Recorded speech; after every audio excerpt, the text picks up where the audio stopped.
चाहे तुम लाखों कोस दूर हो, शिष्य बने हो, आज्ञा का पालन। 4 बातें सबको बताते हैं नियमावली में। पहला, जितनी संख्या गुरु मंत्र की दी है उसका निरंतर ध्यान रखते हुए उसका पालन करो। दूसरा, आचार्य वाणी का पाठ नित्य होना चाहिए। तीसरा, अभक्ष भोजन का त्याग होना चाहिए और मन की वृत्तियां और बाहर के व्यक्ति के कुसंग का त्याग। 4 आज्ञा होती है, इसी में पूरा जीवन आपका मंगलमय हो जाएगा। मानता है कोई बिरला ही ऐसा होता होगा जो गुरु आज्ञा पर चले। गुरु आज्ञा ही पूजन है, गुरु आज्ञा ही सेवा है। व्यवहार का प्रवेश गुरु शिष्य के बीच में नहीं है। आज जगत में गुरु शिष्य का संबंध केवल व्यवहार का माना जाता है। नहीं, जो जितनी आज्ञा में चले वही प्यारा शिष्य। भोगों का महत्व रखने वाला कोई गुरु नहीं होता और भोगों को देने वाला कोई अहंकार करके वो शिष्य नहीं होता। शिष्य के पास कुछ है ही नहीं गुरु के देने के लिए, क्योंकि उसने सर्वस्व अर्पित कर दिया, वो सेवक मात्र है। सकल समर्पण प्राण धन। गुरुदेव का है, आज्ञा करे तो प्राण दे दूं, तो मेरा क्या है। और गुरुदेव जो तत्व के ज्ञाता है वो माया रचित वस्तु पदार्थों में प्रियता रखते हैं क्या? अभी समझे ही नहीं गुरु शिष्य के संबंध को। गुरु निरपेक्ष, शिष्य आसक्त गुरु पर। वो बड़े अभागी हैं जो गुरु से व्यवहार की याचना करते हैं, हमारी तरफ अनुकूलता प्रदान करते हुए अपना मानिए हमें। दुर्भाग्य है उनका। सद्भाग्य है जो गुरु के निरपेक्ष होने पर गुरु के अनुकूल रहते हैं। दुर्भाग्य है जो गुरु की अपेक्षा अनुकूलता की करे कि हमसे अनुकूलता का व्यवहार करें। ऐसा नहीं। प्रवेश न ही लोक व्यवहार, तो लोक व्यवहार का प्रवेश ही नहीं है गुरु शिष्य के बीच में। आज केवल लोक व्यवहार गुरु शिष्य के बीच में माना जाता है। केवल लोक, परमार्थ का परिचय नहीं कि गुरु से हमारा जो संबंध है उसका मतलब क्या होता है। सेवक जी महाराज कह रहे हैं, इस रस की प्राप्ति के लिए प्रथम ही सेवो गुरु के चरण, जिनिया धर्म कहो सब करन, नाम प्रताप बतायो। जो हरिवंश नाम अनुसरहो, निष्दिन गुरु को सेवन करहो, सकल समर्पण प्राण धन, गुरु सेवा तज करे जबानी, यह अधर्म यह सभानी, कान न रसिकन मेरा है। यहां कह रहे गुरु नाम मन्ने था, अन्यथा कर दो उनकी बात को, यदि नाम रूप लीला धाम से बिलक करते हैं। बस ये बहुत जोर की बात समझनी। एक संत भगवान आए थे हिमालय की तरफ से। उन्होंने कहा कि कबीर साहब ने कहा है गुरु करे 10 पांचा। महापुरुषों के वचन उपहास में भी कभी, विनोद में भी कभी असत्य नहीं होते। तो आपका इसमें क्या भाव है कि गुरु करे 10 पांचा? उनको पूरा दोहा याद था, हम तो इतने शब्द केवल याद किए। गुरु करे 10 पांचा, 10 5 अर्थात जब तक हमें विश्राम ना मिले तब तक हमें आगे बढ़ते रहना चाहिए। जिनके वचन से, जिनके दर्शन से, जिनके संभाषण से हमारा हृदय परमानंद स्वरूप प्रभु में आकर्षित होकर दोष रहित हो रहा है, वही गुरुदेव हैं। जहां से हमें भागवतिक शिक्षा मिल रही वही गुरुदेव हैं। अनुकूलता को गुरुदेव नहीं माना जाता। आज का उपासक अनुकूलता चाहता है। हम तुम्हें अच्छा अच्छा खाने को देंगे, पैसे देंगे, कपड़ा लत्ता देंगे, तुम भजन करो, मेरे अनुकूल बने रहो। ऐसे गुरुदेव नहीं होते। धज्जियां उड़ा देते हैं अहंकार की। कैसे गुरुदेव होते हैं? पीपाजी महाराज राजा हैं, पहुंचे दीक्षा लेने के लिए। पार्षद खड़े हैं श्री स्वामी रामानंदाचार्य जी के। अंदर प्रवेश नहीं कर सकता कोई बिना स्वामी जी की आज्ञा के, अनुमति के। स्वामी जी महाराज, पीपा जी महाराज आए। उन्होंने कहा कह दो राजा पीपा जी आए हैं, आपके दर्शन करना चाहते हैं। क्या जरूरत है इन राजाओं की, कह दो जाओ यहां से। गए और कहा स्वामी जी महाराज का ऐसा आदेश है। वो सच्चे शिष्य थे, उनका कोई त्रुटि हो गई हमसे। राजा और राजपना और वैभव, ये त्रुटि हुई, सब हटाया। साधारण वस्त्र पहने और दरबार में फिर कहा नीच अधम पीपा आया है, पूज्य महाराज जी से कह दो श्री चरणों के दर्शन करना चाहता है। सेवक वापस आता है, स्वामी जी की आज्ञा, यहां खड़े क्या कर रहे हो, वो कुआं है उसमें गिर के मर जाओ, जाओ। चल पड़े। सेवक बताता जा रहा, स्वामी जी बिल्कुल कुआं के नजदीक पहुंच गए, अब बस गिरने ही वाले, रोक लो उनको। ए रुक जाओ, स्वामी जी का आदेश है, कदम लो, वापस आओ। चलो स्वामी जी के दर्शन करने। वो सदैव पर्दे में रहते थे, स्वामी श्री रामानंदाचार्य जी पर्दे से बात करते, जब तक अधिकारी नहीं तो पर्दा नहीं हटाते थे। अगर बात भी करेंगे तो पर्दा लगा के करेंगे, आप डायरेक्ट उनको नहीं देख सकते। स्वामी जी महाराज ने पर्दा हटवाया, क्यों? क्योंकि राज्य का अहम त्यागा और प्राणों का मोह त्याग दिया, अब शिष्य बनने का अधिकारी है। जाओ, अभी गुरु मंत्र नहीं देंगे, हम आकर देंगे तुम्हारे राज्य में स्वयं आकर। जी, आज से हमारा जीवन आपके चरणों में समर्पित है, जब उचित समझना तब आकर कृतार्थ कर देना। ये समर्पण, यहां व्यवहार का समर्पण माना जाता है। गुरु हमारे अनुकूल चले, हमारा व्यवहार कर स्वीकार करें। प्रवेश ना ही लोक व्यवहार, तो गुरु शिष्य के बीच में लोक व्यवहार का प्रवेश नहीं है, सिर्फ परमार्थ का संबंध है। बोले गुरु पूजन करना है, गुरु पूर्णिमा है या अमुक उत्सव है। गुरु पूजन किसे कहते? चंदन लगा दिया, माला पहना दिया, कुछ भेंट रख दिया, फल फूल रख दिया, इसे व्यवहार कहते, पूजन नहीं कहते। ये व्यवहार है। और प्रवेश नहीं लोक व्यवहार, तो गुरु शिष्य के बीच में व्यवहार का प्रवेश नहीं है, तो पूजन किसे कहते हैं? पांचों ज्ञानेंद्रियां और पांचों कर्मेंद्रियां और अंतःकरण चतुष्टय आपकी आज्ञा में रहेगा, पूरा समर्पण आपका, सकल समर्पण, प्राण धन, गुरु सेवा। क्या हमारी इंद्रियां, हमारा मन, हमारा प्राण आपके चरणों में समर्पित है। जो आज्ञा करोगे वचनम करिष्येत, मैं वही करूंगा जो आप आज्ञा करोगे। ये है पूजा, और ऐसी पूजा करने वाले शिष्य को श्री जी की प्राप्ति होती है, भगवत तत्व का बोध होता है।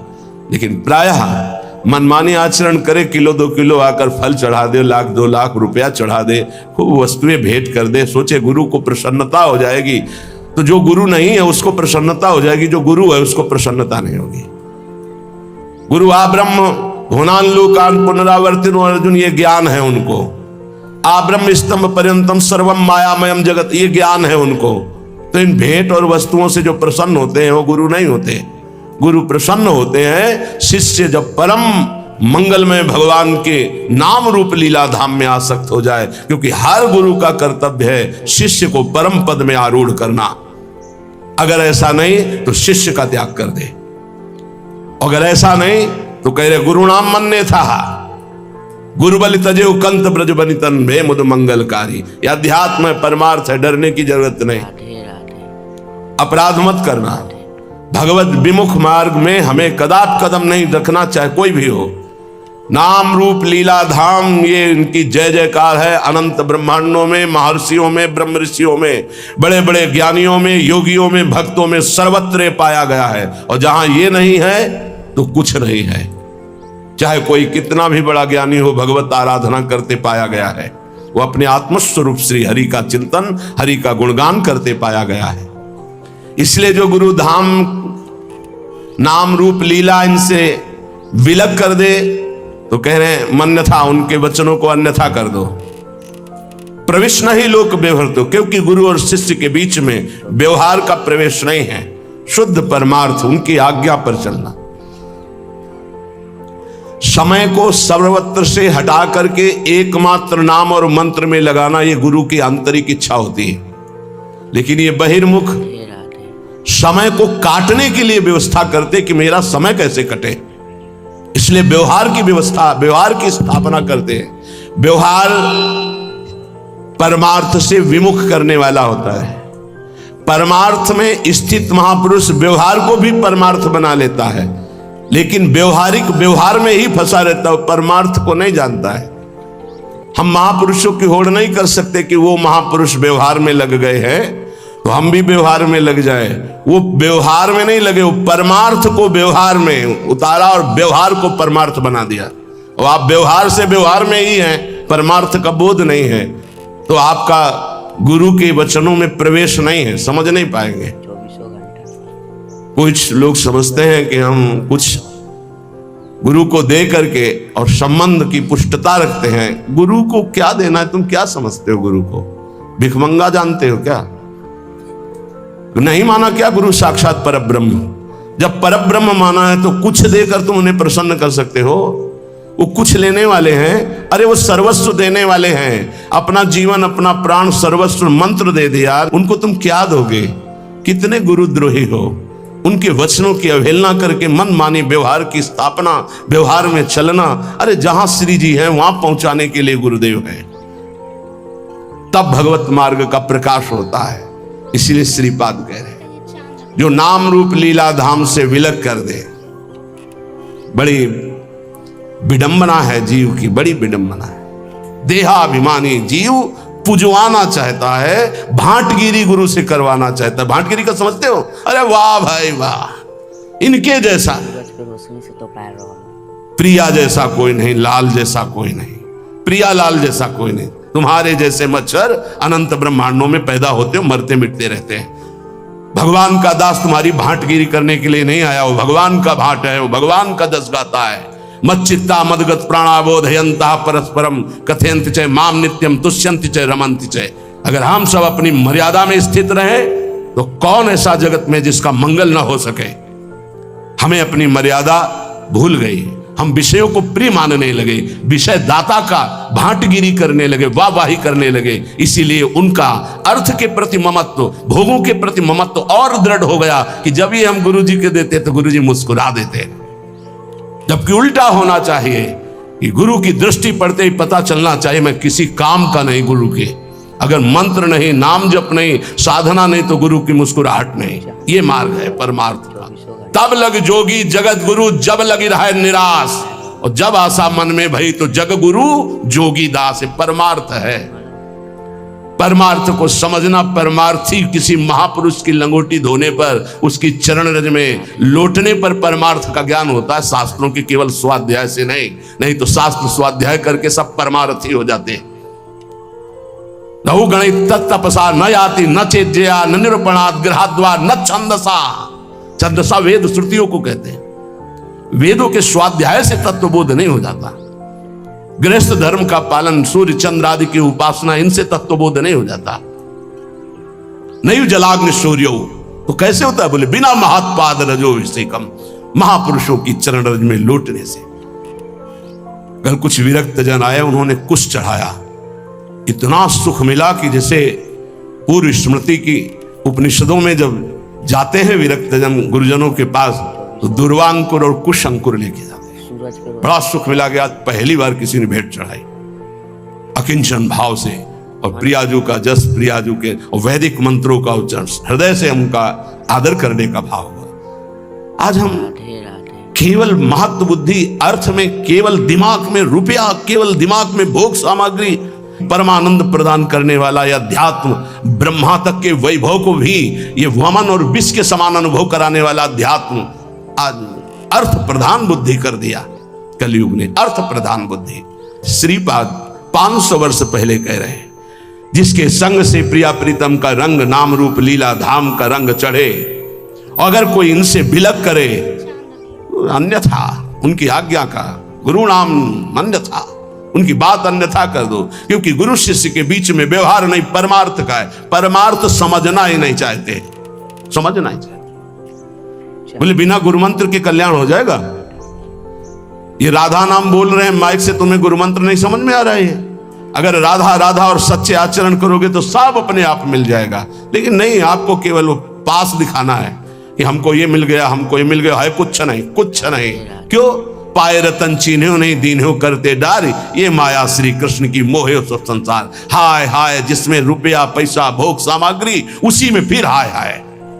क्या संसार का त्याग किया, क्या अंदर से राग का त्याग किया, कौन से अनुराग के मार्ग पर कदम तुम्हारे बढ़े, ये साधक को ध्यान रखना चाहिए। यहां व्यवहार की कोई सत्ता नहीं, यहां परमार्थ को ही प्रधान मानना संबंध होता है गुरु शिष्य का।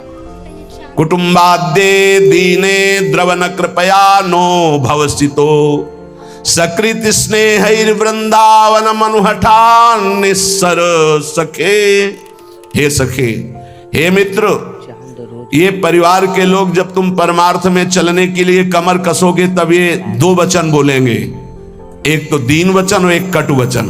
दीन वचन, बहुत भजन करने लगे हो, देखो आज से तुम्हें हमारी कसम है, अगर तुम माला जपोगे ना तो फिर ध्यान दीजिए, हम आपके बिना जी नहीं सकते। दीन वचन, ऐसे प्रियता के वचन भगवत मार्ग में मत। और कटु वचन, आज से अगर भजन किया ना तो हम आत्महत्या कर लेंगे। ऐसे हमारे सामने उपस्थित हुए हैं जन, जिनको परिवार के जनों ने ऐसा। हाँ, कभी ये शराब पीने गया तुमने मना किया, कभी व्यभिचार करने गया कहा कि आज से अगर कभी व्यभिचार करोगे तो फांसी लगा लेंगे, कभी नहीं। माला लेकर अगर सत्संग सुनना शुरू किया, भजन शुरू किया तो तुम परिवार हो उनके। तुम्हारे जैसा दुश्मन और कौन हो सकता है संसार में। जाके प्रिय न राम भय देही, तजिए ताहि कोटि बैरी समझद्य परम स्नेही। अगर परमार्थ में कमर कसा है, गुरु चरणों का आश्रय लिया है, तो ये शब्द कान में बैठा लो, केवल माया सत्य सच्चिदानंद प्रभु सबके हृदय में, उन पर दृष्टि रखो और उनको प्यार करो, और बाहरी शब्दों का कोई आदर नहीं। कुटुंबाद्य दीने द्रव न कृपया, द्रवित मत हो जाना इनके वचनों में और भयभीत मत हो जाना इनके वचनों में, कुछ नहीं होता। ये मायाकृत केवल बातें हैं, फिर सब वैसे ही राग रंग में मगन रहते हैं। एक अकेला लड़का जब बाबा जी बना, उसकी मां ने अपने पुत्र से कहा कि तुम्हारे पिता का दिल फेल हो जाएगा ऐसी स्थिति में, न खाना न पीना न बोलना न चालना, क्योंकि सारा का सारा अर्थ उन्होंने अपने बेटे की ही उन्नति के लिए कमाया था, पढ़ाया लिखाया था। हमारा तो कोई बश नहीं होता, हम तो केवल रास्ता बताते हैं, चलना तो आपको होता है। तो उसने कहा आप पधार जाओ या पिता पधार जाएं, जो हमारे गुरु की आज्ञा है, जिस तरह हमारे कदम बढ़ गए, कदम पीछे नहीं। बहुत आनंद से हैं दोनों, कुछ नहीं होता। ये माया केवल अपना आकर्षण करके तुम्हें परमार्थ से गिराने की बात करती है। तो कुटुंबाद्य दीने द्रव न कृपया, तुम कभी द्रवित मत हो ऐसे मोह वचन सुन करके, क्योंकि तुम आए हो केवल अपना काम बनाने के लिए, तुम्हारा यहां कोई नहीं।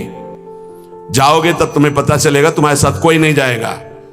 मन पछितई है अवसर बीते, सुत बनितादि जान स्वार्थ रतन ना करुणे सबीते। इन शरीरों से प्रेम मत करो, शरीरों में बैठे हुए गोविंद से प्रेम करो। गोविंद को नहीं जानते हो तो जानने की कोशिश करो। शरीरों को तुम जान नहीं पाए, कब कैसे कहां नष्ट हो जाएंगे कोई भरोसा नहीं इनका। जिनको तुम प्रिय पुत्र मानते हो, पति मानते हो, पत्नी मानते हो, वो गोविंद ही अंदर बैठा हुआ है, और वो अंतर ध्यान हो जाएगा तो तुम इन शरीरों को आग लगा दोगे। तुम इन शरीरों को प्यार करते हो, पर प्यार करते हुए भी नहीं करते। तुम उस अव्यक्त परमात्मा को प्यार करते हो जो सबके हृदय में बैठा है, पर उसे जानते नहीं हो, उसे मानते नहीं, इसलिए दुर्गति को प्राप्त हो रहे हो। नो भाव, अब ये संसार में डूबने का अवसर नहीं है, निकलो। बिल्कुल सत्य बात सुन। संसार से निकलने के लिए नहीं कि घर छोड़कर बाबा जी बन जाओ। बाबा जी बनने से परम पद थोड़ी मिल जाता है, भजन करने से, वैराग्य से। बाबा की कोई साधारण समझ में, जिसको देखो संत बनना कोई खेल समझ रहे हो। इन पूछो न बच्चों से, जो नौजवान बच्चे हैं कि ऐसे जैसे आग में रख दिया जाए ऐसे जलते हैं, तुम क्या जानो, क्योंकि उसी मार्ग में चले तो हमें पता है। ये अवस्था 18, 20, 22, 24, 30 ये आग की अवस्था है। इस आग में ब्रह्मचर्य रह रहे हैं, इस संयम से रह रहे हैं, कोई मनोरंजन नहीं, किसी से मिलना जुलना नहीं। प्रणाम है, भगवान की बड़ी कृपा है इनके ऊपर, जो ये अपने धर्म में टिके हुए लक्ष्मण रेखा के अंतर्गत जीवन को समर्पित किए हुए। अब कुछ बने न बने, पक्का विश्वास करो, वृंदावन में बैठे हो बस ऐसे ही रेखा के अंदर रहना, और श्री जी ना मिल जाए तो मुझे बताना कि हम तुम्हें वहीं मिलेंगे। पक्का जाके व्यवस्था हमें को तो करनी है, तुम्हें चिंता नहीं करनी। बस लक्ष्मण रेखा के सच्ची कह रहा हूं, मंदिर में चढ़ के कसम खवाई जाती है, हम वृंदावन में चढ़ के बैठ के बोल रहे हैं। अगर लक्ष्मण रेखा के अंदर रहे, गुरु आज्ञा के अंतर्गत, तो तुम गिरो चाहे खड़े हो, इससे हमें मतलब नहीं है। रहना लेखा के अंदर, यहां ये नहीं कि गिर गए तो नहीं। अवगुण करे समुद्र सम गणत न अपनो जान, राई के सम भजन को मानत मेरु समान। ऐसी लाडली के शरणागत है। वृंदावनी प्रभाव सुन अपनो ही गुण देत, जैसे बालक मलिन को मात गोद भर लेत। माँ ये नहीं देखती कि बालक सोच लपेटे है, माँ देखती सिर्फ बालक है मेरा, दूसरे देखते सोच लपेटे। ऐसे ही इष्ट और गुरु का अनंत माताओं जैसा दुलार होता है। बस आप उनकी आज्ञा पर बने रहना। राई के सम भजन को मानत मेरु समान। एक राई छोटा दाना होता है, इतने भजन को सुमेर पर्वत के समान मानती हमारी लाडली जू, और समुद्र के समान अपराध बन जाए तो मानती ही नहीं कि अपराध हुआ। इसीलिए हम कह रहे राधा राधा बोलो। महारानी की करुणा के आगे कोई सिद्धांत नहीं चलता। प्रीति न काहू की कान विचारे। महारानी आज्ञा कर देंगे तो महाराज दस्तखत किए ही बैठे हैं, पक्का समझ लो। महाराज की कलम वहीं चलती जहां महारानी के नेत्र होते, ध्यान रखना। महारानी के कृपा नेत्र हैं तो अनुल्लिख्यानंतान तद अपराधान मधुपति, क्योंकि अनंत ब्रह्मांडों के जज आप ही हैं। यमराज का हिसाब भी आप ही करते हैं, आपसे बढ़कर कोई नहीं है। और आप हमारी प्यारी जो के बिना मोल के बिके हुए निर्तन भ्रकुटी बदन अंबुज मृदु सरस हास मधु बोलन अति आसक्त लाल अलिलंपट बस किन्हे बिनु मोलन, बिना मोल के बिके हुए हमारे श्री लालजू महाराज लाडली जू के प्रेम में।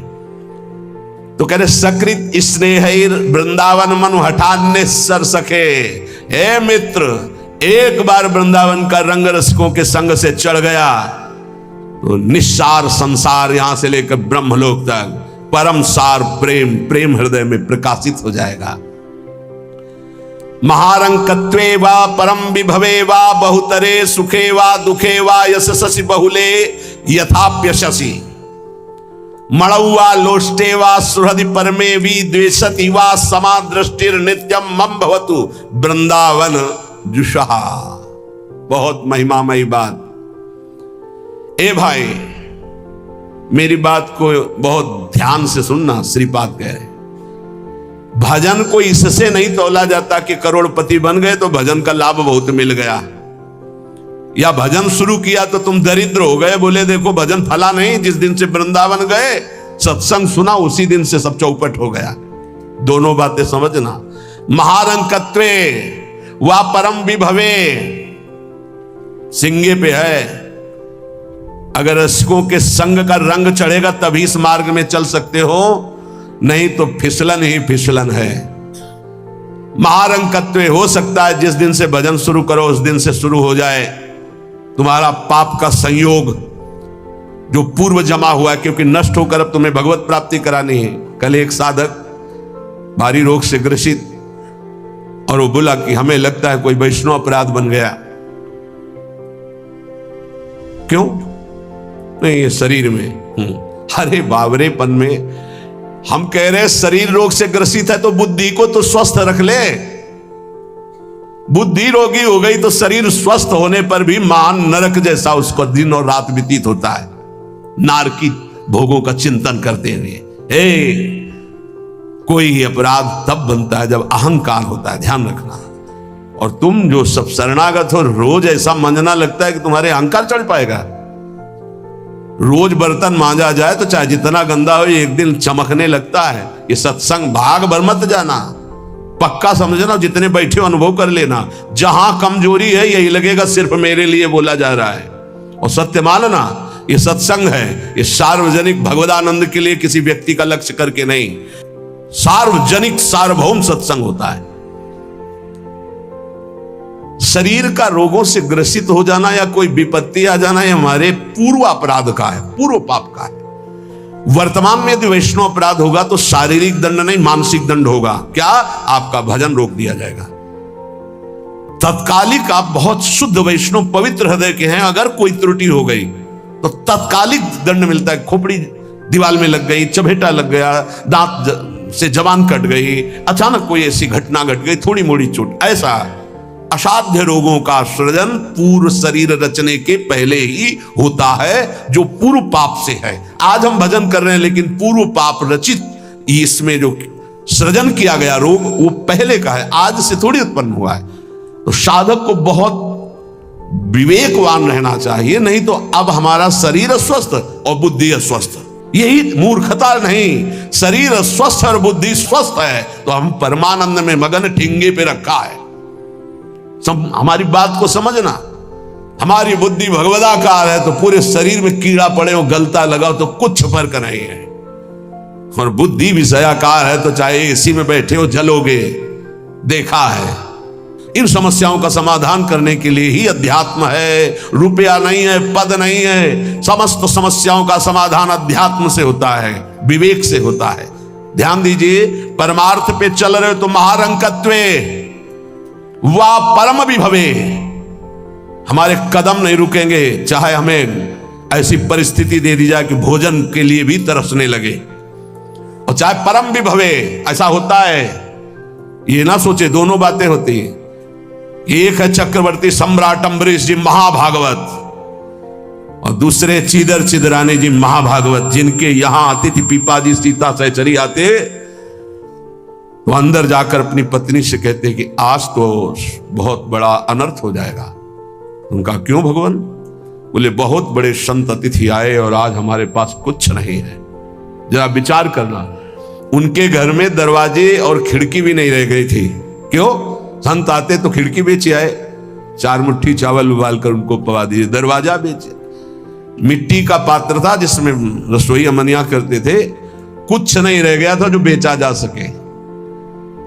एक वस्त्र शरीर में था चिदरानी जी के। उन्होंने कहा भगवान अतिथि भूखा नहीं जाएगा। पढ़ के देख लो भक्तमाल जी में श्री नाभा जी ने चरित्र लिखा, जो दिव्य दृष्टि संपन्न महापुरुष। कहा कैसे? बोले वस्त्र है ना कुछ तो बिक ही जाएगा, तो अतिथि को कुछ ना कुछ 4 मुट्ठी चना ही मिल जाएगा। अतिथि तो भूखा नहीं जाएगा, संत तो भूखे नहीं जाएंगे। और महाभागवत जिनके दर्शन करने द्वारिकाधीश के दिव्य दर्शन करके सीता सहचरी और पीपा जी आ रहे हैं, उनके दर्शन करने। स्थिति क्या है? खाने पीने की तो बात जाने दो, पहनने के लिए भी सीधे वस्त्र नहीं। एक ही वस्त्र था चिदरानी जी के, उतार के दे दिया। बेचा जाके जो कुछ बिका, जो कुछ भी रूखा सूखा पत्तल में लगाया और बाहर पीपा जी सीता सहचरी के साथ पाओ भगवान। वो समझ गई, स्थिति महारानी थी, बहुत प्रवीण, समझ गई कि भोजन देख के समझ गई कि स्थिति क्या, घर देख के उनकी वेशभूषा। तो उनका कि भक्तानी जी को भी बुलाओ, चारों बैठ कर पाते जो भी है। वहां नहीं आप पाइए, वो तो रसोई में है। तो उनका फिर क्या होता, मैं रसोई से लिवा लाती हूँ। अब उनको अगर पीपा जी कहते तो शायद चीदर जी कहते कि आप रुक जाओ, लेकिन सीता सहचरी जी तो सीधे रसोई में गई तो दिगंबर बैठी थी। समझ गए देखते अंदर घर का हाल देखकर उनको आंसू आ गए, क्योंकि महारानी रह चुकी है वो स्वयं तो परम वैराग्य से रहती थी, टाट लगा के। महारानी होते हुए भी टाट लगा करके भगवान की भक्ति में। सीता सहचरी जी बहुत ही ज्ञान संपन्न देवी, देखते ही उनको समझ में आ गया कि वो अकिंचनता की हद है इनके घर में, खाने के लिए दाना नहीं, कहीं कुछ नहीं। और तो उन्होंने कहा देवी तुम निर्वस्त्र कैसे बैठी हो? तब उन्होंने कहा अरे हमने सुना था आप द्वारिकाधीश के दर्शन करके आ रही, तो जब मिलेंगी तो रूप माधुरी का वर्णन करेंगी प्रभु की। क्या इस नासवान शरीर की चर्चा चला दी? जब पैदा हुआ था तो आभूषण और वस्त्र पहन के थोड़ी हुआ था, दिगंबरे हुआ था, और जब जाएगा तो जला दिया जाएगा। बीच में अगर दिगंबर है तो क्या फर्क पड़ता है? बाहर आई और पीपा जी से कहा इनकी निष्ठा के आगे हम लोग कुछ नहीं है। उनको था कि राज सुखों का त्याग करके कष्ट पूर्वक भगवान का भजन करते हैं, ये अद्वितीय रहनी है। पर उन्होंने कहा जो चीदर चिदरानी जी की रहनी, उसके सामने हम कुछ नहीं है। पूरी स्थिति बताई तो पीपा जी कांप गए। ऐसी स्थिति देखो, महारंकत्वे अम्बरीश जी चक्रवर्ती सम्राट परम विभवे, ये भक्तों में दोनों स्थितियां पाई जाती हैं। इन स्थितियों से भक्ति का कोई संबंध नहीं। ये पुण्य का संयोग बनता है तो मान वैभव संपन्न है। एक अकिंचन भाव से रह रहा है, नहीं है उसके पास, तो ये भक्ति से तुलना नहीं की जा सकती। इसकी भक्ति कमजोर है, इसके पास वैभव नहीं, उसकी भक्ति बहुत जोर है क्योंकि उसके पास वैभव नहीं। महारंकत्वे वा परम विभवे, भक्ति से इसकी तुलना ना की जाए कि उनकी भक्ति जोर की है, खूब सुख संपन्न है, और उनकी भक्ति रंग नहीं ला रही। देखो खाने पीने की भी व्यवस्था नहीं, भक्ति का रंग अलग होता है। देखो चीदर चिदरानी जी और देखो अम्बरीश जी, दोनों महाभागवत, एक चक्रवर्ती सम्राट और एक खाने को भी नहीं, दोनों महाभागवत। ऐसे ही आप जब भक्ति के मार्ग में उतरे तो महारंकत्व हो सकता है, ऐसी परिस्थिति आ सकती है। हिम्मत मत हारिए, ये जरूर ध्यान रखें कि अखिल विश्व ब्रह्मांड की रचना एक पलक झपकते जिस मालिक ने की उसका मैं दास हूं। इसी ठसक में नरसिंह मेहता जी का भात द्वारिका